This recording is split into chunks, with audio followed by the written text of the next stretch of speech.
Welcome back to the deep dive. Today we're settling in for a conversation that I think is really going to touch a nerve for a lot of you listening. And I don't mean that in a bad way at all. I mean it in the sense that we're going to talk about something that sits right in the center of the chest for almost every parent. We are talking about the gap. Right. Yeah, the gap is a great place to start. It's that distance between the parent, you swore you would be the one who is always calm, the one who completely validates feelings, the one who is basically a Zen master in yoga pants, and the parent you actually find yourself being at, say, 7:45 a.m. on a Tuesday when the shoes aren't on and the toast is burnt. Oh man, I live in that gap. It's kind of the difference between the Instagram mom in my head and the actual person who is currently yelling about socks while sweating through a work shirt. And today we're diving into some source material that not only acknowledges that gap, but really tries to build a bridge across it. We are talking about the core philosophies in Good Inside. It's a framework that has become a massive phenomenon. And honestly, it completely deserves the hype. It's been called a parenting Bible by so many, but I feel like it's more of a manifesto. It fundamentally challenges the way most of us were raised and, consequently, how we're all trying to raise our own kids. It's not just a list of tips or hacks. It's a total rewiring of how we view human behavior. And we're going to go really deep today. We want to unpack the philosophy, the underlying science, and get into the specific scripts because I know that's what you are all hungry for, the actual words to use. But before we get to the how, we kind of have to talk about the why. The material starts with what is called the dirty secret of parenting advice. Yeah, it's the bold start. The premise points out that most traditional parenting advice, the stuff we've all heard for decades, the stuff your pediatrician might even hand you on a pamphlet, is actually setting you up to fail. And the reason is that it's all based on a very specific branch of psychology called behaviorism. Okay, let's unpack behaviorism for a second, because I think we all follow these rules without even knowing where they come from or what the academic term is. What does it actually mean to parent from a behaviorist perspective? So behaviorism, in its simplest form, is the study of observable actions. It treats a child, or really any human being, any animal even, like a black box. You don't care what is happening inside the box, right? You only care about the input and the output. If the output is bad behavior, like hitting or screaming, you apply a punishment to make it stop. If the output is good behavior, like sharing a toy or being quiet at dinner, you apply a reward to make it happen again. It's basically dog training, like sit, stay, good boy, here's a treat, or bad dog, here's the spray bottle. It is exactly that. And look, on a surface level, behaviorism works. I put works in air quotes there. Because if you scream at a child enough, or if you isolate them in a timeout every single time they cry, they will eventually stop crying. They will comply because they're terrified. But the core argument we are looking at today is that by doing this, we are entirely confusing the signal with the noise. I love this distinction so much. The signal versus the noise. Break that down for us because I think this is a huge paradigm shift. Think of it this way. The behavior, the screaming, the hitting, the throwing the tablet across the living room, that is the noise. That is the smoke coming off the fire. But the signal is what is happening internally. It's the feeling, the thought, the unmet need, the massive dysregulation in their little nervous system. Behaviorism essentially says, I don't care about the signal at all, I just want the noise to stop. Which feels honestly incredibly isolating when you put it in those terms. It reminds me of the few times I've tried to use a timeout. Put the kid in the room, you close the door, and you stand there in the hallway listening to them sob. And in your gut, in your actual physical body, it feels awful. I don't feel like a teacher in those moments. I felt like a warden. Right, and that gut feeling is your intuition screaming at you. The source material talks about that specific feeling, that nausea you get in the hallway. That's your body telling you that you are severing connection right when your child is suffering the absolute most. Because a child who is acting out is usually a child who is drowning in a feeling they cannot handle.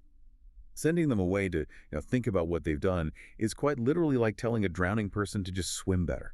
So if we toss out the sticker charts and the timeouts and the go-to-your-room commands, what are we actually left with?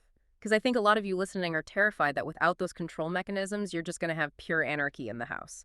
If I'm not controlling my kids, aren't I just letting them run wild? That is the ultimate fear, isn't it? Yeah. We have this binary thinking that the only alternative to authoritarian control is permissive chaos. But this framework proposes a third way. It's about raising kids with connection and boundaries. And it all starts with the core thesis that gives the whole philosophy its name, the idea that everyone is good inside. It sounds, I think to a lot of people it sounds a little soft at first, doesn't it? good inside. It sounds like a participation trophy for behavior. Like, oh, don't worry, sweetie, you're good inside, even though you just bit your brother to the bone. It definitely can sound that way if you just glance at it, but it's actually an incredibly rigorous psychological stance. Hmm. The premise is this: we, meaning parents and children alike, are intrinsically good inside. At our core, we are compassionate, we are loving, and we are generous. When we act in ways that are aggressive or selfish or what we call bad, it's not because our identity is bad, it's because we are having a very hard time. So it completely separates the who from the what, my identity versus my behavior. Exactly. It separates identity from behavior. If you fundamentally believe your child is a brat or manipulative by nature, then your job as a parent is to break them. You have to stamp out that badness before it ruins them. But if you believe your child is good inside, but they are just struggling with an impulse they cannot control yet, your job shifts entirely. You move from being a judge to being a coach. You become a helper. This is the foundation of everything we're talking about today. And I want to get practical immediately because the material gives us a specific tool to operationalize this mindset. It's called the MGI. Yes, the most generous interpretation. I have to say, this is probably the tool I use most in my own life now, and not just with kids. I use it with my partner, my colleagues, the person cutting me off in traffic. So the basic idea is to ask yourself in any triggering moment, what is the most generous explanation for what just happened, instead of defaulting to the most critical one? Right, because our human brains are literally wired with a negativity bias. From an evolutionary standpoint, we default to the worst possible interpretation to keep ourselves safe from threats. The source material uses a really great example to illustrate this called the birthday lunch. Let's set the scene for the listeners because I think every single parent has been in a version of this exact movie. Okay, let's do it. So imagine you are taking your older son, let's just call him Nico, out for a very special birthday lunch. Yeah. Just the two of you, one-on-one time. It's a big treat. You are rushing to get out the door, and you tell your younger son, hey, Grandma's going to hang out with you while I take Nico to his lunch. And the younger one looks you dead in the eye, his face gets red, and he screams at the top of his lungs, I hate you. You're the worst mom ever. I hope you never come back. Oof. Just hearing that makes my heart rate spike. Okay, let's pause the scene there. Because my immediate reaction, my blood is boiling. My internal monologue goes something exactly like, excuse me, I do absolutely everything for you. I just bought you that expensive Lego set yesterday. You were so ungrateful. You were spoiled. You are being a mean, nasty little kid. Right, and that is the less generous interpretation. In a split second, you've labeled him, he is ungrateful, he is spoiled, he is mean. And when you think that way, when your brain assigns that label, how do you react physiologically? What comes out of your mouth next? I punish him. I defend myself immediately. I yell back something like, don't you ever talk to me like that. You are being completely ridiculous. Go to your room right now. No screen time for a week. And that cycle just creates massive distance between the two of you. Mm-hmm. You've now got two dysregulated people screaming at each other in the hallway. Grandma is standing there awkwardly. The older kid's birthday is ruined. Now, let's rewind the tape. Let's take a deep breath. Apply the most generous interpretation. What is the most generous way to interpret a little boy screaming, I hate you, as his brother leaves for a special party? Okay, I have to really think about it. MGI. He's a little kid. He fundamentally loves his mom. He sees his brother getting something incredibly special, something he wants, and he feels left out. He feels invisible in this moment. He feels deep jealousy.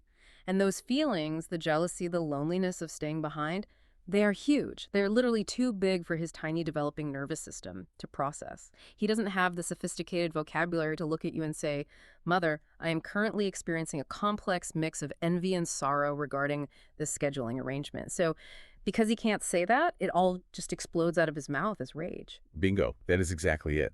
He doesn't actually hate you. He hates the incredibly uncomfortable feeling of being left behind. When you see it that way, when you truly internalize that he's not a villain trying to ruin your day, he's just a struggling child, your whole body softens, your shoulders drop. You don't want to fight him anymore. You actually want to help him. You've successfully moved from judge to guide. But, and I know for a fact listeners are asking this right now, does applying the MG, I mean, I let him come to the lunch, or that I just ignore the fact that he screamed, I hate you? Because we can't just let people, even tiny people, scream abuse at us without consequences, right? No, absolutely not. And this is a crucial distinction. The most generous interpretation is not about permissiveness. You still hold the boundary. You do not take him to the lunch. But the nature of your intervention changes completely. Instead of towering over him and yelling, you might get down on his physical level, look him in the eye and say, wow, Those are really big words. You really, really wish you were coming with us today. It is so hard to be the one staying home while Nico gets a treat. I get that. So you completely bypass the disrespect and go straight to validating the feeling underneath the behavior. Yes. And you know what almost always happens when you do that? The kid collapses into tears. The aggressive rage just melts away because the rage was only ever a protective shield for the sadness. Once you acknowledge the sadness directly, they don't need to use the shield anymore. They don't need to scream. You've connected with the signal so the noise stops. That distinction really holds the key to the whole philosophy, honestly. It's this radical idea that we can be incredibly firm with our boundaries and incredibly kind with our connection at the exact same time. Which brings us beautifully to the second core principle we need to cover, which is the concept of two things are true. Right. Multiplicity. This is the ultimate antidote to the black and white thinking that ruins so many family dynamics. Yeah. We all tend to live in a one thing is true world. Either I'm right or you're right. Either I'm a good parent or I'm a total mess. Either you're happy with what I gave you or you're an ungrateful brat. But two things are true asks us to hold opposing realities simultaneously, which is super hard for the human brain to do. It takes practice. In parenting, the formula you use is usually, I can set a firm boundary. AD, you can be incredibly upset about it. Both of those realities are 100% valid at the exact same time. This was so liberating for me to read because I think so many of us feel this intense pressure to convince our kids to agree with our boundaries. Like, if I say it's time to turn off the tablet, I subconsciously want my kid to say, you know what, mother, you're right. My screen time has been a bit excessive lately. Thank you for providing this healthy structure. Wouldn't that be the dream? But that's just not reality. Kids are driven by desire, not logic. And when we try to force them to agree with us, we entirely invalidate their subjective experience. The source material uses a brilliant analogy here called the boss and the raise, which I think every single adult listening can immediately relate to. Oh, this one really clicked for me when I read it. Let's role play this a bit so people can really feel the difference. I'll be the employee asking for the money. Okay, perfect. So you come into my office, you've been working weekends, you've hit all your quarterly targets, you're exhausted but proud. You ask me for a raise. I look at the corporate budget and I say to you, I can't do it. No raise this year. That's the hard boundary. Now, consider reaction A. I look at you and I say, look, stop looking so disappointed. You should just be grateful you even have a job right now. The economy is terrible out there. Don't be so entitled. Just get back to work. Wow. Okay. Feeling that in real time, I feel completely gaslit. I feel incredibly angry. I feel like quitting on the spot. I feel like you don't see my hard work or value me at all. Exactly. Yeah. Because I am operating in a one thing is true mindset. My reality, which is the budget constraint, is the only reality that is allowed to exist in this room. Your reality, your valid disappointment and exhaustion is inconvenient to me, so I try to argue you out of it. Now let's rewind. Give me the two things are true, boss. Okay, reaction B. You ask for the raise. I say I cannot give you the raise due to severe budget cuts across the department. Oh. And D, I can see how incredibly disappointed you are right now. You've worked so hard, you've hit every target, and it makes complete sense that you're upset by this news. I really wish I could give it to you. Okay, wow. The difference is night and day. I still don't have the money. Your boundary didn't budge an inch, but I feel respected. I feel seen as a human being. I'm not going to go slash your tires in the parking garage. That is the magic of multiplicity. The boundary remained exactly the same, but the relationship connection was preserved. Now, we just have to apply this exact same logic to our kids. Take the classic coat battle. It's 30 degrees outside. You say, put on your winter coat. Your kid screams, I'm not cold. I don't want to wear it. Right, and the one thing is true parent immediately gets into a debate. We say, it is freezing outside, look at the thermometer, you will catch pneumonia. We try to use our adult logic to defeat their physical sensation. And the kid just digs their heels in deeper. Because now it's no longer about the coat. Now it's a massive power struggle about who knows the child's body better. But the two things are, true parent steps back and says, I am your parent and my number one job is to keep you safe. So you must wear the coat. Andy, you are completely allowed to be mad about it. You can be as mad as you want and wear the coat at the same time. You aren't asking them to like it, you're just asking them to do it. You're giving them permission to be furious while complying. It de-escalates the fight almost instantly. Because you refuse to step into the ring with them, you aren't fighting their feelings anymore. You're just calmly holding the line on safety. Which leads us directly into the third pillar of this foundation, which is called Know Your Job. I think role confusion creates so much underlying anxiety in modern families. We either treat our kids like mini adults who should have a democratic say in every household decision, or we act like helpless children ourselves when things go wrong. That role confusion is toxic. The framework defines the family system roles very, very clearly. The parent's job is to ensure physical and emotional safety, to set firm boundaries, and to provide validation and empathy. The child's job is simply to explore the world, to learn, and to feel and express their emotions, even the really ugly loud ones. The analogy used here is the sturdy pilot. And I really love this visual because it makes it so easy to check your own behavior in the heat of the moment. Let's paint the picture. Imagine you're on a flight. You're cruising along, reading a book, and suddenly massive turbulence hits. The plane drops 500 feet in a second. The cabin lights flicker off. People's coffee flies into the air. It's objectively a terrifying situation. This is literally my absolute worst nightmare. I hate flying. Right. So you're already panicked. Now imagine the pilot comes over the intercom system, and he is screaming in pure panic. He yells, "Oh my God, we're shaking. I don't know what to do. Does anyone back there know how to fly a Boeing 737? Please, everyone, stop screaming. You're stressing me out. I can't think." I would be traumatized for life. I would never set foot on an airplane again. I'd be drafting my goodbye texts to my family. And why? Because the pilot has completely lost containment. He is asking the passengers, the people who rely on him for survival, to regulate him. But what you actually want, what you desperately need to feel safe in that metal tube, is a pilot who gets on the intercom with a steady, calm voice and says, "Folks, this is the captain. We've hit some rough air over the mountains. It's going to be very bumpy for the next 10 minutes. Please buckle up. I've got us. I know exactly how to handle this plane, and I'm going to get us safely through this." Notice how the sturdy pilot doesn't deny the turbulence. He doesn't say, "Oh, you're imagining the shaking." He acknowledges reality, but he remains firmly in charge of the vessel. Exactly. Now bring that into our homes. The toddler meltdown is the turbulence. When our kids start screaming and throwing things, if we scream back at them or if we start pleading with them, "Please stop crying. Why are you doing this to me? You're giving me a headache." We are being the hysterical pilot. We're essentially begging the child to do our job for us. We're asking a deeply dysregulated child to create safety in the room. We're saying, "Please stop having a hard time so that I can feel calm again." But they literally cannot do it. Their prefrontal cortex, what we call the upstairs brain, where logic and reason is completely offline during a tantrum, they're in an emotional free fall. They need us to be the sturdy pilot. They need us to be the steady container for their chaos. This connects so perfectly to the specific definition of boundaries used in this deep dive, which was a huge light bulb moment for me personally, because I always thought a boundary was telling my kid what to do. Like, don't hit your sister, stop throwing the ball in the house, go to sleep right now. Yeah, that's a very common misconception. Those are not boundaries. Those are requests. Yeah. And they're requests being made to a tiny person with extremely poor impulse control. The material defines a true boundary as what you will do. It requires your physical action, not the child's compliance. Give me a really concrete example of this, because I feel like parents set quote-unquote boundaries all day long that just get blatantly ignored. Okay, let's look at a scenario with two kids playing. Raina and Kai are playing with wooden blocks. Raina gets frustrated that her tower fell, and she picks up a heavy block and throws it hard at Kai. The typical everyday reaction is to yell from the kitchen counter, "Raina, stop throwing blocks. We do not throw things at our brother." Exactly. And again, that is not a boundary. That is just a hopeful wish cast into the void. You are hoping her impulse control kicks in and she listens to your words.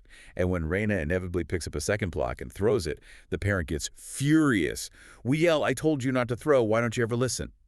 But you left the door wide open for the behavior to repeat. A true, sturdy leader boundary looks totally different.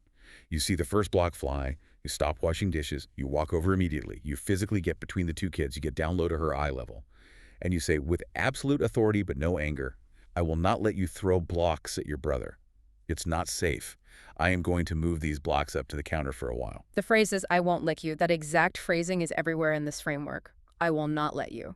It's incredibly powerful because it is true. You are using your adult body to physically stop the dangerous behavior. You aren't asking her to find the internal discipline to stop. You are externally ensuring the safety of the room. It creates total containment. Over time, the child learns, my parent can handle my biggest, scariest behaviors. My parent will stop me when I go too far and lose control. And paradoxically, that physical intervention actually makes them feel deeply safe. It tells their nervous system, my wild impulses will not destroy this family because my parent is stronger than my impulses. Okay, so we've built this really solid foundation. We believe everyone is good and two. Inside, we're practicing holding two truths at once, and we're stepping up as the sturdy pilot.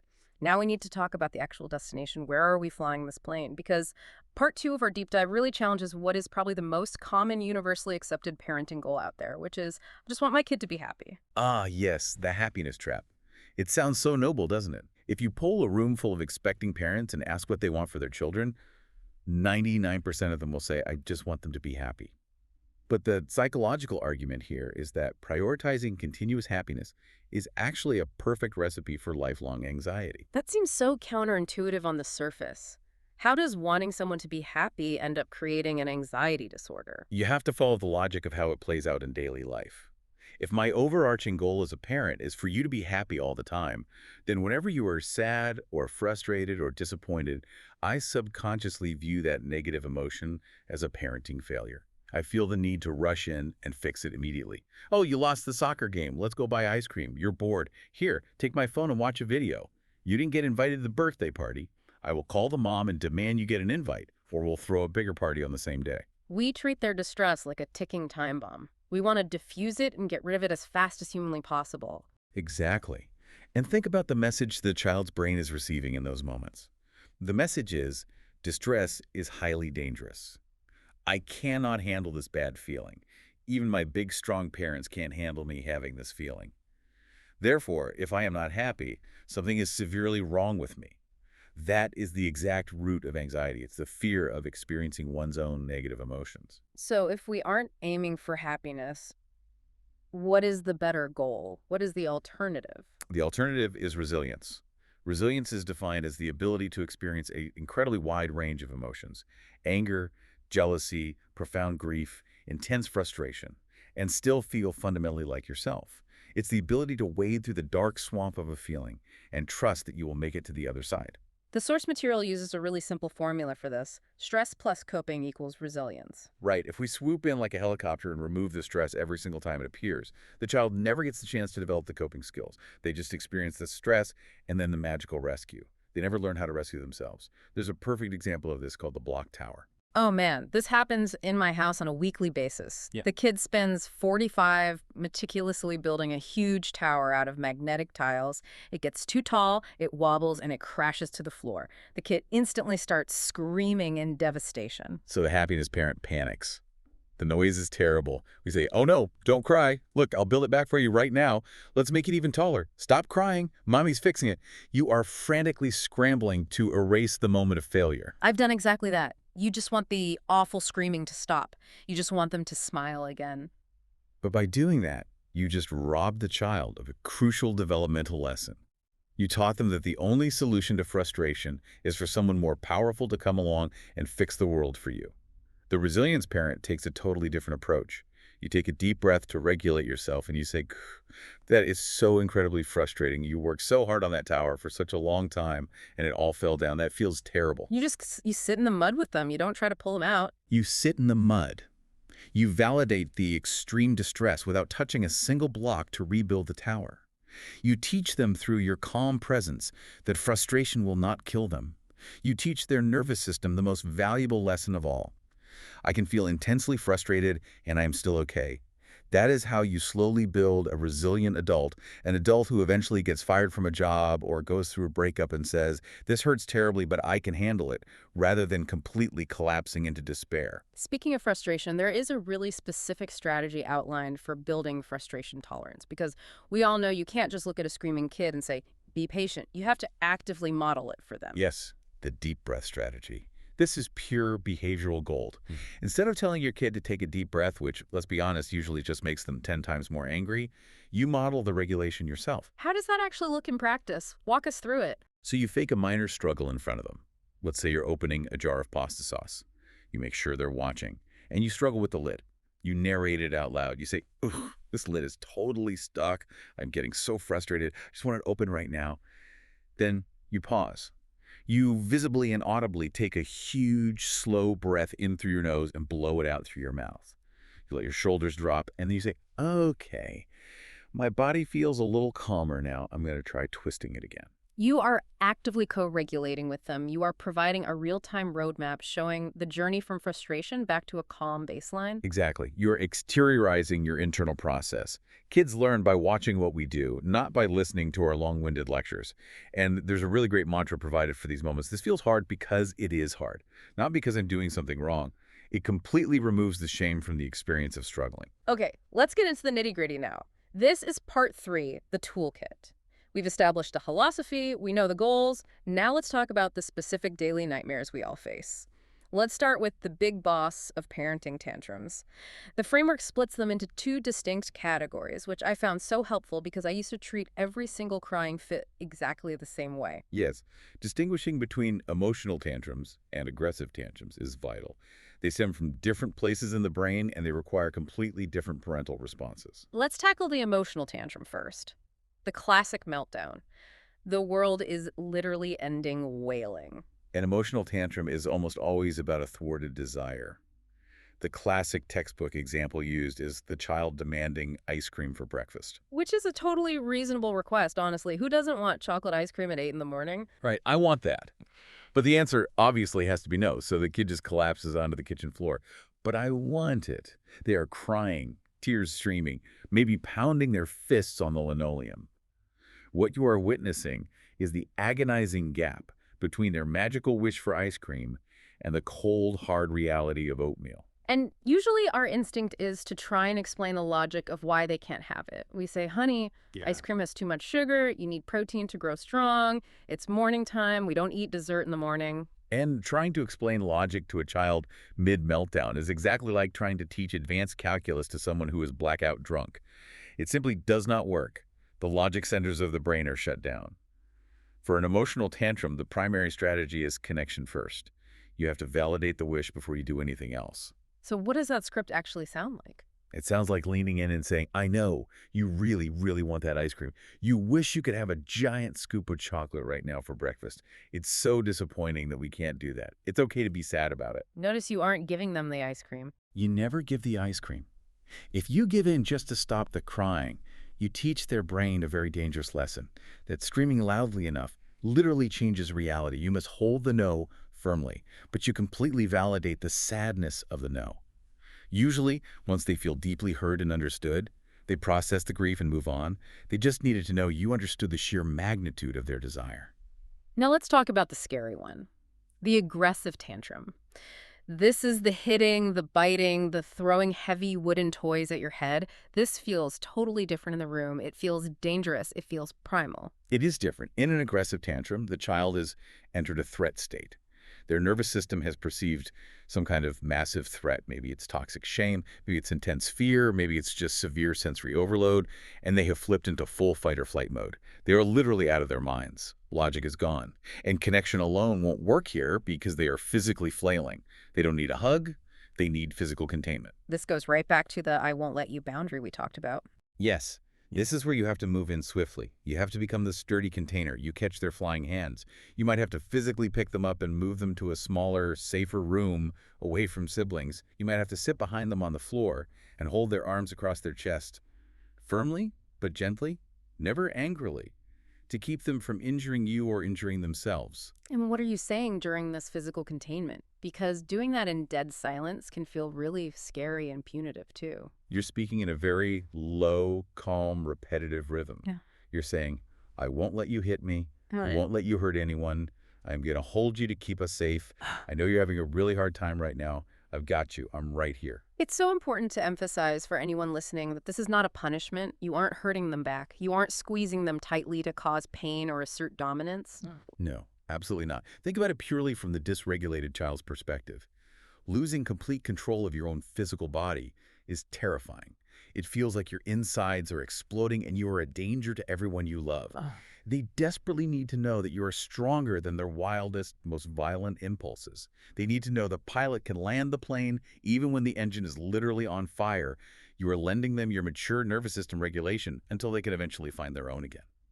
That brings us to a very specific personality type identified in the material, the deeply feeling kid, or the DFK. I have to say, I read this section and I felt like someone had hidden cameras in my house. I think a lot of listeners will instantly recognize this child. The DFKs. These are the beautifully intense kids who go from 0 to 100 in a microsecond. They have incredibly huge reactions to seemingly microscopic things. If the seam on their left sock is twisted, the entire morning is ruined.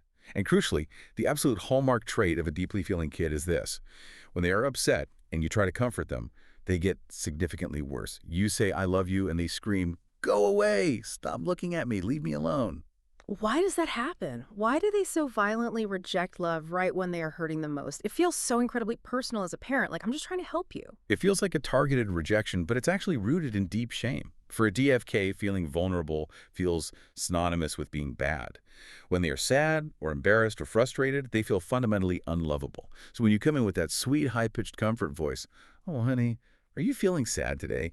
you are shining a massive spotlight on the exact thing they are most ashamed of. They feel exposed, so they have to aggressively push you away to protect themselves from that unbearable feeling of exposure. So the usual validation script of "I see you're sad" completely backfires. It completely blows up in your face. It's far too invasive for them. Yeah. For a deeply feeling kid, the recommended strategy is to be present and wait it out. You don't try to fix it. You don't force them to make eye contact with you. You don't ask them 50 questions about why they are mad. You don't talk too much at all. You just sit on the floor nearby. You might look at the wall and say softly, "I'm not going anywhere. I love you even when things feel really big and scary.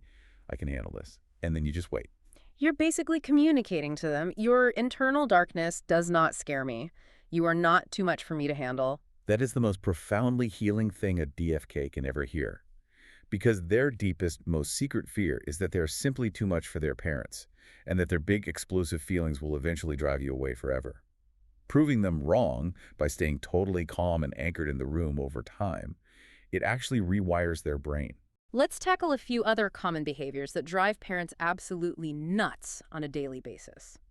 Let's start with rudeness, defiance, and just generally not listening. The eye rolls, the sass. The framework reframes rudeness in such a beautiful way. It argues that rudeness is almost never a character flaw.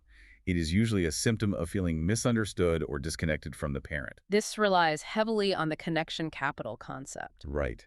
Think of your relationship with your child like a literal bank account. Every single time you connect, play a silly game, listen to their boring story, or give them a random hug, you make a deposit into that account. Every time you ask them to do something, put on your shoes, go brush your teeth, stop hitting your sister, you are making a withdrawal. And if you're just barking orders and nagging all day long without ever stopping to play, your account is going to be overdrawn. Exactly. And what happens in the real world when you try to withdraw money from a totally empty bank account? The check bounces. Yeah. Defiance. Looking at you and saying no, and you say, "Put on your shoes," that is a bounced check. It's the kid communicating, "I don't have enough us in the emotional bank to comply with this demand right now." So the fix for defiance isn't yelling louder or instituting stricter punishments. The fix is making a massive deposit. Yes.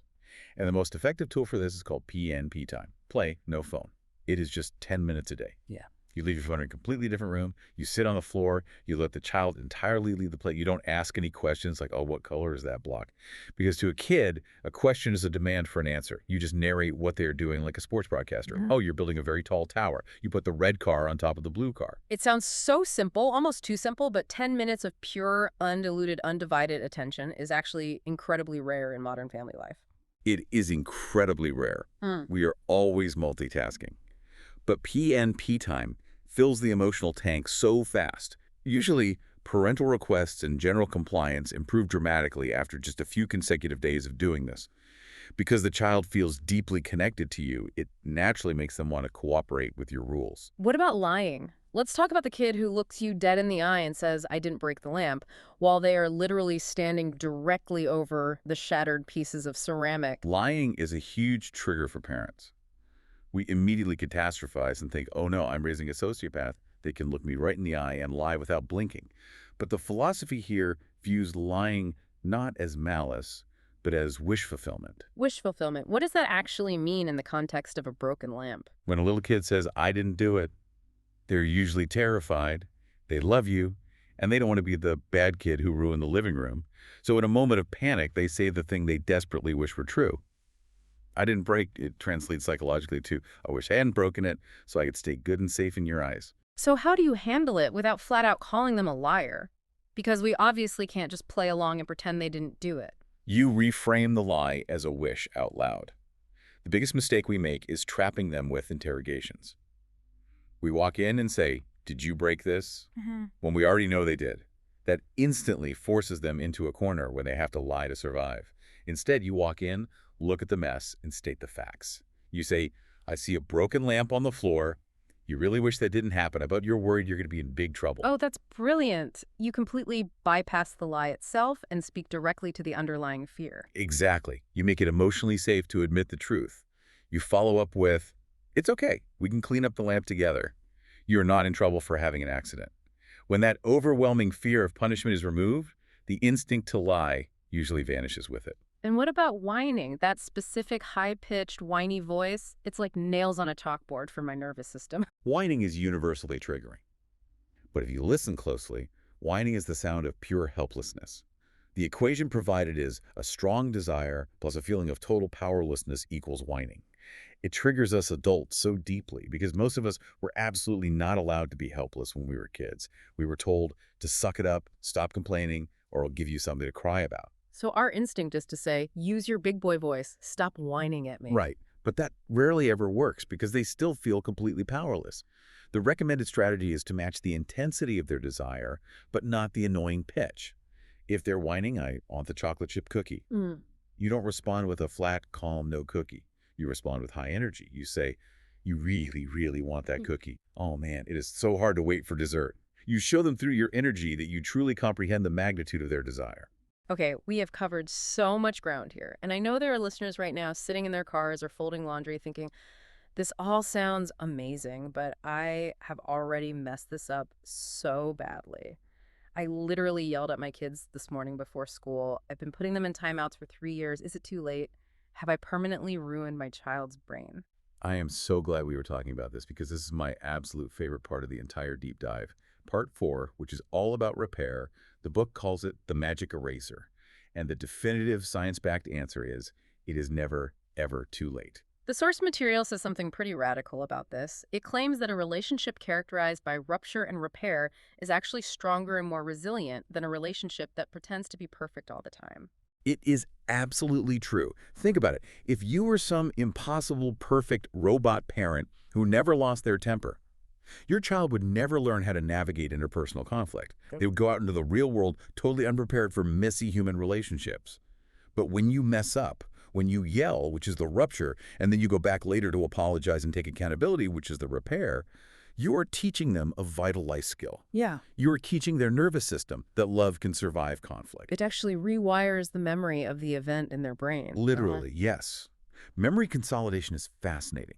If you scream at your kid and then just walk away and never bring it up again, that memory is stored in their brain as, "Mom was scary, I was totally alone, and I'm fundamentally unsafe." That's a toxic, lonely memory. Yeah. But if you go back an hour later and execute a good repair, the memory is altered before it becomes permanent.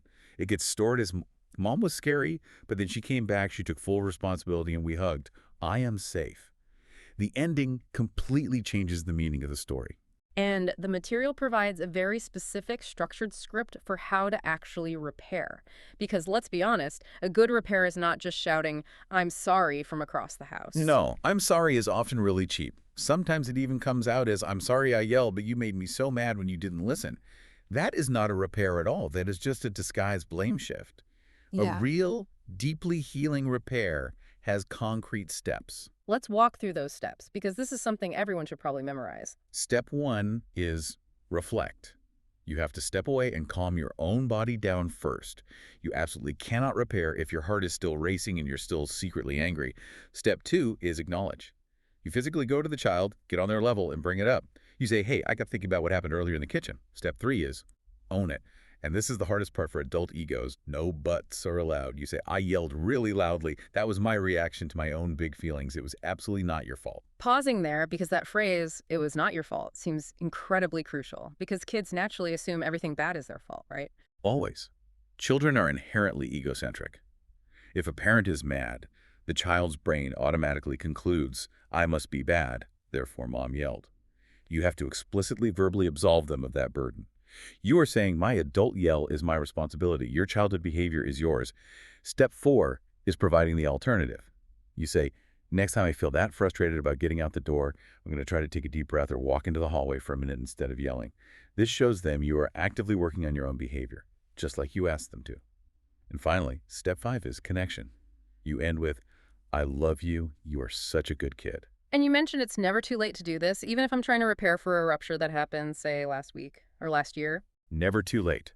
You can repair with a teenager for something that happened when they were toddlers. You can repair with your adult child. You can call them up and say, I didn't know how to handle your intense emotions when you were little, and I used to send you to your room alone a lot. I'm so sorry I did that. I wish I'd known then what I know now. That kind of accountability is profoundly, life-alteringly healing. The human brain is neuroplastic. It can always be rewired by safety and connection. We're coming into the final stretch here, but we absolutely need to touch on the final piece of the puzzle, the parent. Because reading about all of this, executing the MGI, being the sturdy pilot, swallowing your pride to do the repair, it takes a massive amount of emotional energy. It requires us to be incredibly regulated ourselves. It really does. It is exhausting work.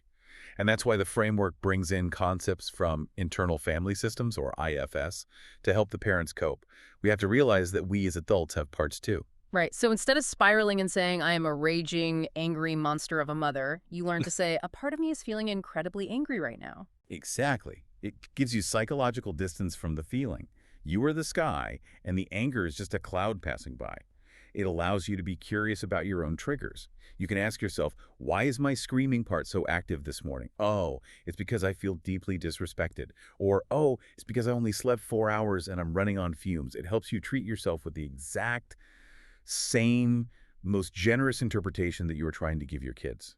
So just like we tell the kids they are good inside, we have to desperately apply that good inside framework to ourselves when we fail. We absolutely must. We cannot possibly give authentic compassion to our children if we are relentlessly beating ourselves up in our own minds. If you lose your temper and yell, you are not a fundamentally bad parent.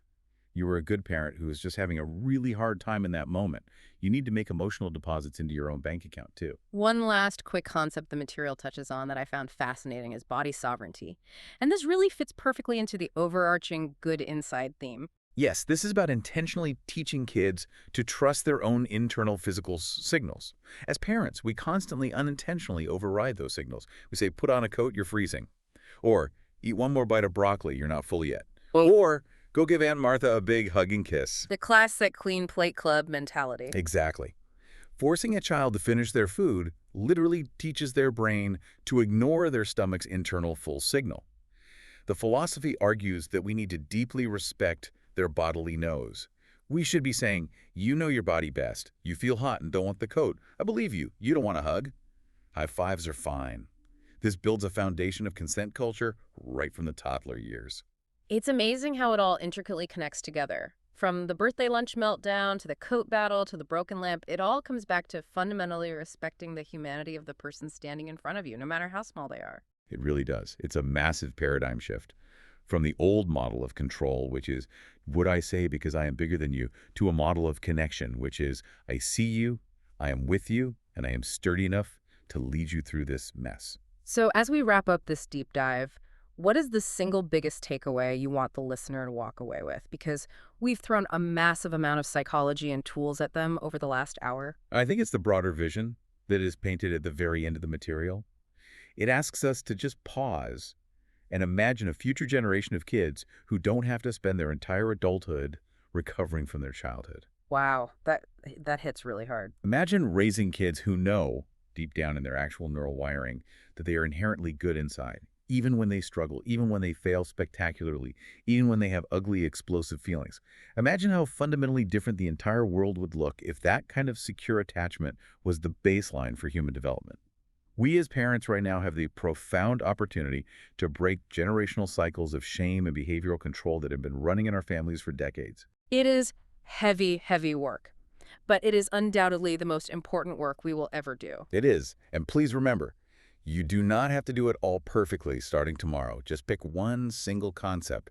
Maybe this week, just try muttering 2 things are true under your breath when you get mad. Or just focus entirely on attempting one good repair after you yell. Progress, not perfection. Exactly. You've got this. You are a good parent. What a perfect place to end. Thanks for diving in with us today. We'll see you all in the next one.